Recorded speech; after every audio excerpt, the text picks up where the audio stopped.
What's up, everybody? I'm gonna be doing every Nintendo console ever. I had I had a Nintendo Wii. Now I have a Nintendo Switch, Game Boy Advance, Game Boy SP, Nintendo 3DS XL, the new one, and a new Nintendo DS. Those are my favorite consoles I have for Nintendo, which is right now. So let's get this party started. If you guys want to see what I have for my Nintendo Switch, or you want to see my Nintendo Switch, comment down below. And want to see all my Game Boys and games I got for my Nintendo, like all my games I got for my Nintendo Switch, please comment down below. And let's get this party started. Yeah! Nintendo Entertainment System. Now you're playing with power. There's no company as synonymous with video games as Nintendo. Originally founded as a playing card manufacturer in 1889, Nintendo took the game industry by storm nearly 100 years later. Clever marketing and sheer luck played roles, but it was a lineup of one successful game console after another that put Nintendo above the pack.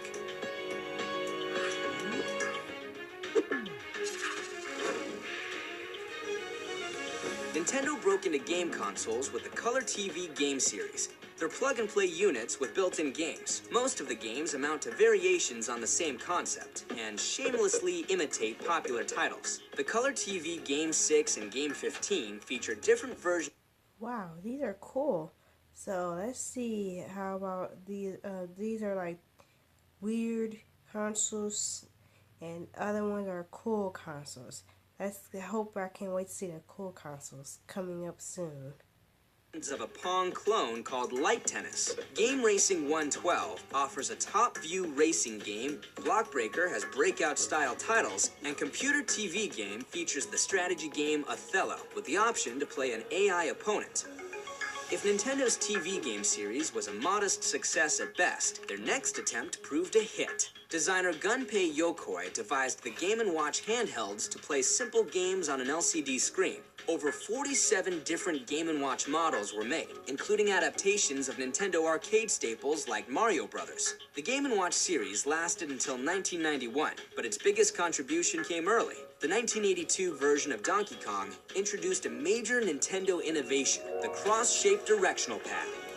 Inspired by the success of Game & Watch, and perhaps envious of the Atari 2600, Nintendo again took aim at the home console market. Designer Masayuki Uemura gave the system novel features. The wired controllers used the same directional pads as the Game & Watch, and the second controller housed a microphone. Officially called Family Computer, it soon earned the nickname Famicom, as it enjoyed roaring success in Japan. The system had support from many third-party companies, and shortly after its debut, Sharp even manufactured a TV with a built-in Famicom. With the Famicom's popularity growing in Japan, Nintendo began negotiating with Atari to release the system in America. The deal fell through, but that wouldn't stop Nintendo, as they were about to change video game history.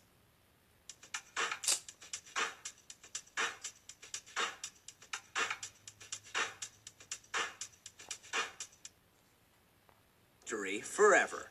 By 1985, game consoles were all but dead in North America. The market crash had wrecked Atari and its competitors. Consumers and retailers shunned console video games. With this in mind, an undaunted Nintendo brought the Famicom to the US. Carefully avoiding the label of video games, the Famicom hardware became the Nintendo Entertainment System. Uemura fashioned it to resemble a front-loading VCR. The initial NES bundle also introduced the robotic Rob to sneak the system into toy aisles. The NES launched late in 1985, and by Christmas of the following year, it was a runaway hit. Games like Super Mario Bros. And The Legend of Zelda propelled the NES to the status of pop culture icon. America wasn't just playing consoles again, it was playing Nintendo. While the Famicom and NES looked different, they would get the same appearance in 1993, when Nintendo redesigned the systems for both Japan and North America. As the NES dominated America's console market, the Famicom reigned in Japan. Nintendo released the Famicom Disk System, a drive that attached to the Famicom and offered games in a cheaper, semi-rewritable disc format. For newcomers, Sharp combined the Famicom and its disk system in the Twin Famicom. While the disk system stayed in Japan, it contributed to the NES. like Metroid and The Legend of Zelda started off on the disk system before they became NES titles in North America. Nintendo hadn't forgotten portable games, and as the Game & Watch series waned in 1989, Nintendo introduced the Game Boy. A compact system that ran cartridges, the Game Boy was another Gunpei Yokoi creation, perfect for portable play. Despite its green and gray display, it became one of Nintendo's longest-lived successes, fending off full-color challengers like the Sega Game Gear and Atari Lynx. Nintendo reissued and revamped the Game Boy several times. The system came in a variety of colors in 1995, while the Game Boy Pocket presented a smaller frame and sharper screen the following year. The Game Boy Light and its illuminated display remained exclusive to Japan.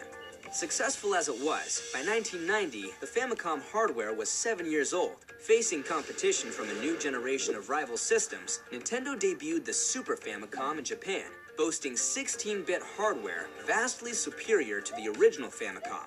A year later, North America got the Super NES, internally the same as the Super Famicom, but outwardly more angular and purple. The Super NES wouldn't dominate the market as the NES had, thanks to competition from the Sega Genesis, but it enjoyed a robust game library as well as add-ons and variants. The Super Game Boy and the Japan-only Super Game Boy 2 let the console run Game Boy games, and Sharp released the Naizo TV SF1 with a built-in Super Famicom. Although not every add-on saw the light of day, a CD system that Nintendo co-developed with Sony never made it to the market. Among the add-ons for Nintendo's 16-bit system, the Satellaview was the most ahead of its time.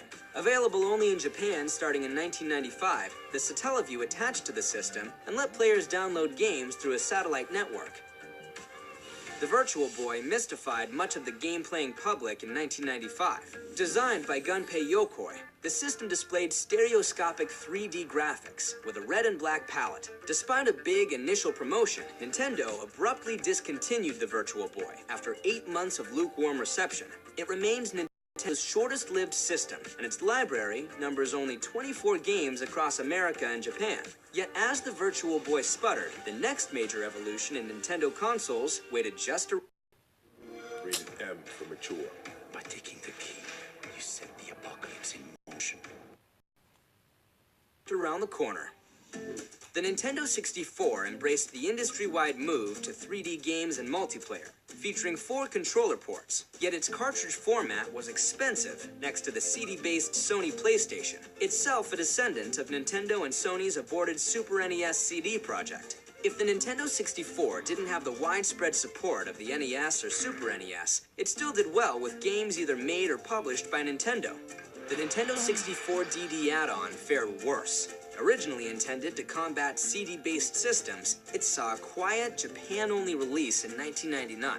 Though Nintendo supported it for 2 years, the 64DD catalog started at a mere 10 titles. In 2003, the Nintendo 64 re-emerged in a weird way as the iQ Player, a plug-and-play system available only in mainland China that included several Nintendo 64 titles.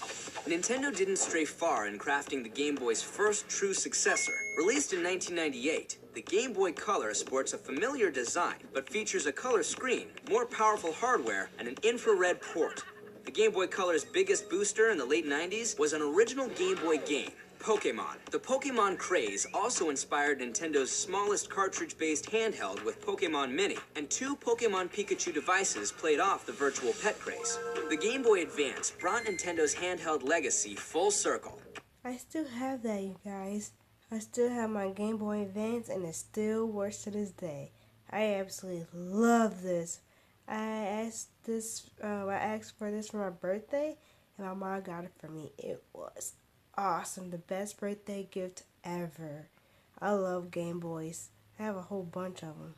This is so awesome. The GBA switched the Game Boy's vertical layout for a horizontal one, and its graphics resembled those of Super NES games. With little competition, the Game Boy Advance lasted long enough for several redesigns. The SP introduced a flip-open... And I have this one too, the Game Boy SP.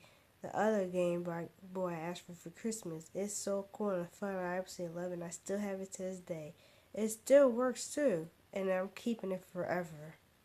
Style and a front-lit screen, while a backlit version of it followed in 2005, alongside the exceptionally small Game Boy Micro. The GameCube found Nintendo embracing the CD format. or at least a disc format about half the size of a regular CD. I always wanted this GameCube since day one. I never got it. It sucks, but I still play with my friends with the GameCube though. It was fun. I love it. The compact system had 4 controller ports and featured the ability to connect a Game Boy Advance as an interactive second screen for select games. The Game Boy player attached to the bottom of the GameCube, allowing it to run Game Boy Advance games. More obscure is the Panasonic Q, a Japan-exclusive GameCube model with a DVD player. It sounded strange in concept, a hinged handheld with a touch-sensitive screen beneath its gameplay field. Yet the Nintendo DS amassed an impressive library of games, whether they used the touchscreen to great effect or ignored it completely. Nintendo put the DS through redesigns. The sleeker DS... I have this one, and it's black. It is so amazing. And I got this from this is my birthday gift from a long time ago. Back in 2006, I asked for this and I got it. It's so awesome. I love the Game Boys. They're fun to play with, and it's definitely fun to travel with too. Because all you gotta do is put it in your suitcase or in your car or anywhere. If you guys still have a Game Boy, if you guys still have all your classic Game Boys, comment down below. And which one is your favorite handheld Game Boys for Nintendo? Lite followed, along with the internet-capable DSi and the super-sized DSi XL. With the DS well received, Nintendo was about to gamble their next console on a whole new way to play games. Are you kidding me? Way to go, YouTube, for ads. Good lord. The Wii was a I daring had concept, this. an entire home console that revolved around a This was the awesome game system too. Nintendo Wii. Who loved it when Nintendo Wii when it first came out? I did, and I had all the games for it. It was so fun and awesome. It was the best game system ever. And then now they came with the Nintendo Switch, which I have that, and it's absolutely awesome and definitely fun to play. If you guys don't have a Nintendo Switch, you guys need to get it. It is awesome. sensing controller, catching on with mainstream audiences as well as devoted gamers. The Wii was a smash. The original Wii featured GameCube controller ports, as well as backward compatibility. These features vanished from the 2011 redesign of the Wii, and the 2012 Wii Mini further stripped down the system by removing any online connection. Nintendo introduced the 3DS with a gimmick. I have this Game Boy, but it's the new one. It's the Nintendo, new Nintendo 3DS XL. That Game Boy is so much fun and amazing. You guys gotta get this too. If you guys have Nintendo 3DS, the new one, comment down below what's your favorite game that you have with it. My favorite games are Mario. Those are my favorite games, and Pokemon. Those are my favorite. A three-dimensional effect controlled by a slider switch. No glasses required. Beyond that, the 3DS improves on the Nintendo DS with more advanced hardware and extensive online capabilities. Its revisions include the larger 3DS XL, as well as the new 3DS and new 3DS XL, both of which feature additional buttons and processing power. The 2DS and its new 2DS XL successor both omitted the 3D effect. Nintendo stuck close to the Wii for its replacement. The Wii U's main console looks strikingly similar to the basic Wii and is backward compatible with Wii games and accessories. However, its true innovation lies in the Wii U's controller, which combines a large touchscreen with traditional inputs. Though it followed the Wii's example, the Wii U struggled to match it in sales and third-party support during its 5 years on the market. Seizing on the Wii U's greatest innovation, the Nintendo Switch stands between a portable system and a firmly planted home console. The tablet-sized Switch accommodates side-mounted controller attachments for portable play, but it also fits into a mount and connects to a TV.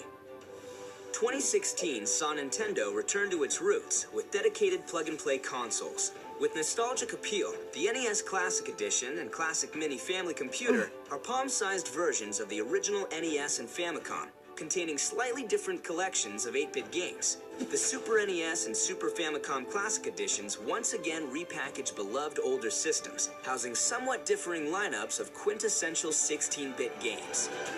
If there's one philosophy that defines Nintendo's console history, it's a combination of innovation and experimentation. So if you guys loved this video, please give it a thumbs up and subscribe to my YouTube channel. Thanks for watching this awesome video of all the Nintendo consoles. Comment down below with your favorite games on your Game Boy, and all your favorite games on your favorite games on all your Game Boys and all your old consoles that you ever had. Comment down below. Thank you guys for watching this awesome video. Have a great day. Bye bye.